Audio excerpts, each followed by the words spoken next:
തിരുവനന്തപുരം കിളിമാനൂരിൽ പാമ്പ് കടിയേറ്റ് വയോധിക മരിച്ചു. പുളിമാത്ത് മേലതിൽ വീട്ടിൽ സുധർമ്മയാണ് മരിച്ചത്. ഇന്ന് രാവിലെ വീടിന് മുന്നിൽ വെച്ചാണ് പാമ്പിന്റെ കടിയേറ്റത്. പിന്നിലില്ല സബു ചേരുകയാണ് കൂടുതൽ വിവരങ്ങളുമായി. പിന്നിൽ വിശദാംശം. ഈ സുധർമ്മ വീടിന് പുറത്തേക്ക് ഇറങ്ങിയത്, വീടിന് പിൻഭാഗത്തേക്കാണ് ഇറങ്ങിയത്. ആ സമയത്താണ് ഈ പാമ്പ് കടിച്ചത്. വിഷമുള്ള പാമ്പാണ്. അതിനുശേഷം പാമ്പ് കടിച്ചു എന്ന് സുധർമ്മയ്ക്ക് ബോധ്യപ്പെട്ടു. പിന്നീട് വീട്ടിലുണ്ടായിരുന്ന മറ്റ് ബന്ധുക്കളെ അറിയിക്കുകയായിരുന്നു. തുടർന്ന് അപ്പോൾ തന്നെ തിരുവനന്തപുരം മെഡിക്കൽ കോളേജിലേക്ക് സുധർമ്മയെ എത്തിച്ചു. പക്ഷേ എത്തിച്ചപ്പോഴേക്കും മരിച്ചിരുന്നു. ജീവൻ രക്ഷിക്കാനായില്ല.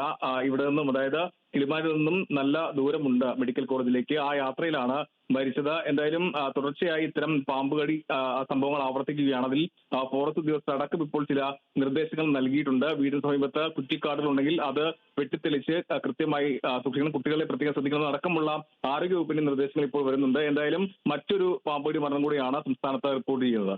സുജീഷ്. ശരി പിന്നിൽ.